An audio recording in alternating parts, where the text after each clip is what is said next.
मौलाना अबुल कलाम आज़ाद का जन्म 11 नवंबर 1888 को मक्का, सऊदी अरब में हुआ था। उनके पिता का नाम मौलाना खैरुद्दीन और माता का नाम आलिया बिनते मोहम्मद था।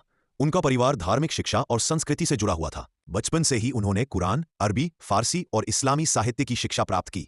बहुत कम उम्र में ही वे प्रतिभाशाली छात्र साबित हुए और धर्म, दर्शन, साहित्य तथा राजनीति में गहरी रुचि रखने लगे। मौलाना अबुल कलाम आज़ाद का परिवार धार्मिक था। उनके पिता इस्लामी शिक्षा में गहराई से जुड़े थे और परिवार में धार्मिक वातावरण बना रहता था। उनकी माता भारतीय थीं, जबकि उनके पिता अरब मूल से थे। यह विविध सांस्कृतिक पृष्ठभूमि उनके विचारों में सहिष्णुता, धर्मनिरपेक्षता और संवाद की भावना लेकर आई। उनके घर में शिक्षा, आध्यात्मिकता और सामाजिक सेवा का माहौल था, जिसने उन्हें समाज की बेहतरी के लिए कार्य करने की प्रेरणा दी। मौलाना अबुल कलाम आज़ाद ने घर पर ही शिक्षा प्राप्त की। उन्होंने कम उम्र में ही कुरान, हदीस, अरबी व्याकरण, दर्शन, गणित और विज्ञान का अध्ययन किया। इसके साथ ही उन्होंने आधुनिक विचारधाराओं और राजनीतिक परिस्थितियों को भी समझना शुरू किया। युवावस्था में ही वे लेखन में पारंगत हो गए और धार्मिक व सामाजिक विषयों पर पत्र लिखते थे। उनकी शिक्षा ने उन्हें आत्मनिर्भर बनाया और देश की समस्याओं के प्रति संवेदनशील भी। मौलाना अबुल कलाम आज़ाद एक महान विद्वान, लेखक और पत्रकार थे। उन्होंने कई पत्र पत्रिकाएं निकाली, जिनमें से अल हिलाल और अल बालाग विशेष रूप से उल्लेखनीय है। इन पत्रों के माध्यम से उन्होंने भारतीय मुसलमानों में जागरूकता पैदा की और ब्रिटिश शासन के खिलाफ आवाज बुलंद की। वे भारतीय स्वतंत्रता संग्राम में शिक्षा, सामाजिक सुधार और धार्मिक एकता का संदेश देते रहे। उनकी लेखनी में गहराई, स्पष्टता और विचारों की प्रखरता दिखाई देती है। वे युवाओं को शिक्षा और स्वाभिमान की ओर प्रेरित करते थे। मौलाना अबुल कलाम आज़ाद ने भारतीय राष्ट्रीय कांग्रेस में महत्वपूर्ण भूमिका निभाई। वे कांग्रेस के सबसे युवा अध्यक्ष बने और कई बार अध्यक्ष पद पर रहे। महात्मा गांधी के साथ मिलकर उन्होंने राष्ट्रीय एकता और हिंदू मुस्लिम भाईचारे का संदेश दिया। वे अंग्रेजों के शासन के खिलाफ संघर्षरत रहे और कई बार जेल भी गए। उनका मानना था कि शिक्षा, त्याग और संगठन से ही भारत को स्वतंत्र बनाया जा सकता है। उन्होंने देशवासियों को संघर्ष के लिए प्रेरित किया और सांप्रदायिकता के खिलाफ आवाज उठाई। स्वतंत्रता प्राप्ति के बाद वे भारत के पहले शिक्षा मंत्री बने। उन्होंने देश में आधुनिक शिक्षा प्रणाली की नींव रखी। उनके प्रयासों से विश्वविद्यालयों का विकास हुआ, वैज्ञानिक अनुसंधान को बढ़ावा मिला और तकनीकी शिक्षा के संस्थान स्थापित हुए। भारतीय शिक्षा नीति को एक नई दिशा देने में उनका योगदान ऐतिहासिक रहा। उनकी कोशिश थी कि शिक्षा सभी वर्गों तक पहुंचे और समाज में समानता व प्रगति का रास्ता खुले। मौलाना अबुल कलाम आज़ाद एक विद्वान, देशभक्त, उदार विचारों वाले नेता और मानवता के पक्षधर थे। वे सरल जीवन जीते थे और हमेशा समाज की भलाई के लिए काम करते थे। उनका दृष्टिकोण धार्मिक सहिष्णुता, शिक्षा के प्रसार और राष्ट्रीय एकता पर आधारित था। वे मानते थे कि ज्ञान और शिक्षा ही समाज को आगे ले जा सकती है और अज्ञानता ही पिछड़ेपन का कारण है। उनकी सेवाओं को देखते हुए उन्हें भारत रत्न जैसे सर्वोच्च नागरिक सम्मान से नवाजा गया। वे शिक्षा, साहित्य, राजनीति और समाज सेवा में अपने योगदान के लिए आज भी सम्मानित है। मौलाना अबुल कलाम आज़ाद एक प्रेरणादायक व्यक्तित्व थे, जिन्होंने शिक्षा, एकता और स्वतंत्रता के लिए अपना जीवन समर्पित कर दिया।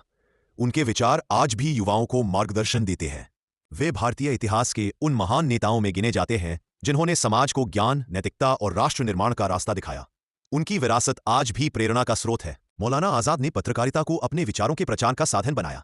1912 में उन्होंने अल हिलाल नामक पत्र शुरू किया, जिसमें उन्होंने मुस्लिम समाज को शिक्षा, राष्ट्रवाद और राजनीतिक चेतना की ओर जागरूक किया। इस पत्र को अंग्रेज सरकार ने बंद कर दिया, क्योंकि यह राष्ट्रवादी विचारों को बढ़ावा दे रहा था।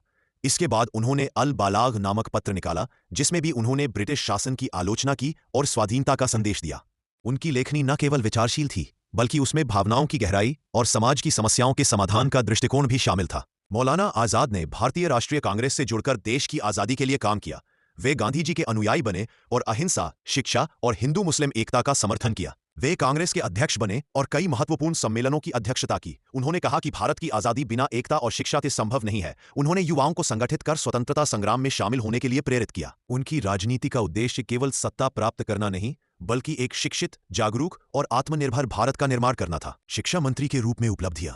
स्वतंत्र भारत में वे पहले शिक्षा मंत्री बने। उनके कार्यकाल में कई महत्वपूर्ण संस्थानों की स्थापना हुई। विश्वविद्यालयों को मजबूत करने के प्रयास, वैज्ञानिक अनुसंधान और तकनीकी शिक्षा के लिए नए केंद्र, महिला शिक्षा और वंचित वर्गों तक शिक्षा पहुंचाने के कार्यक्रम, राष्ट्रीय शिक्षा नीति की आधारशिला। उन्होंने शिक्षा को राष्ट्र निर्माण का मुख्य स्तंभ माना और कहा कि शिक्षा ही वह साधन है जो गरीबी, अज्ञानता और सामाजिक असमानता को दूर कर सकता है। धार्मिक सहिष्णुता और सामाजिक दृष्टिकोण। मौलाना आज़ाद ने धर्म के आधार पर समाज को बांटने का विरोध किया। वे सभी धर्मों के बीच प्रेम, सहिष्णुता और संवाद को बढ़ावा देने के पक्षधर थे।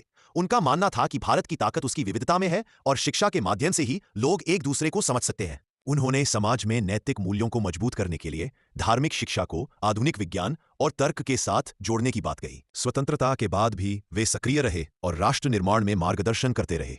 उन्होंने शिक्षा, संस्कृति और विज्ञान को लेकर कई योजनाएं बनाई। स्वास्थ्य समस्याओं के बावजूद वे निरंतर कार्य करते रहे। 22 फरवरी 1958 को उनका निधन हुआ, लेकिन उनकी विचारधारा आज भी जीवित है। मौलाना अबुल कलाम आजाद का योगदान केवल स्वतंत्रता संग्राम तक सीमित नहीं रहा, बल्कि उन्होंने आधुनिक भारत के बौद्धिक, शैक्षणिक और सामाजिक ढांचे को आकार दिया। उनके विचारों से प्रेरित होकर आज भी अनेक विश्वविद्यालय, शोध संस्थान और शैक्षणिक कार्यक्रम चल रहे हैं। उनका जीवन त्याग, सेवा, शिक्षा और राष्ट्रीय एकता का प्रतीक है। उन्हें भारत रत्न से सम्मानित किया गया और उनके विचार आज भी युवाओं को प्रेरणा देते हैं। मौलाना अबुल कलाम आजाद का जीवन संघर्ष, ज्ञान और सेवा की मिसाल है। वे एक विद्वान, पत्रकार, स्वतंत्रता सेनानी, शिक्षा मंत्री और दूरदर्शी नेता थे। उन्होंने दिखाया कि शिक्षा और नैतिकता से ही राष्ट्र की वास्तविक प्रगति संभव है। आज भी उनके विचार देश की उन्नति और सामाजिक सौहार्द के लिए प्रेरणा स्रोत बने हुए हैं। उनकी जीवन यात्रा बताती है कि एक व्यक्ति की सोच पूरे समाज को बदल सकती है। तो चलिए मिलते हैं एक नई मोटिवेशनल वीडियो के साथ अगले वीडियो में। तब तक के लिए आप इस यूएफ अंसारी चैनल को फॉलो कर दें। यूट्यूब पर देख रहे हैं तो सब्सक्राइब कर दें, लाइक, शेयर, कमेंट करना ना भूलें।